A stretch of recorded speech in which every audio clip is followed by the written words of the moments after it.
Ana Yesu asifiwe sana.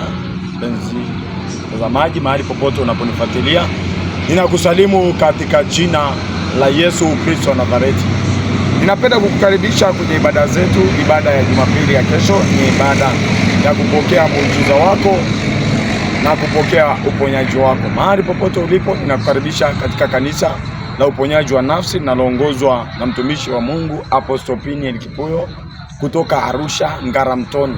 Ukitaka kufika kanisani kwetu, ukiwa Kilombero, ukiwa mahali popote, panda magari yanayoenda Ngaramtoni. Yanaenda Ngaramtoni, ukifika kituo cha mwisho cha Ngaramtoni, unapanda bajaji au unachukua pikipiki, unamwambia kupeleke kibao cha Shambaloji. Ukifika kibao cha Shambaloji, utasikia ibada zetu na utaona watu wakiingia kanisani na utajumuika pamoja nasi. Ninakukaribisha sana sana sana sana, na Yesu mtenda miujiza atakutendea na kukuvusha katika jambo lolote unalopitia. Ni mimi mtumishi wa Mungu Apostle Piniel Kipuyo. Ubarikiwe sana.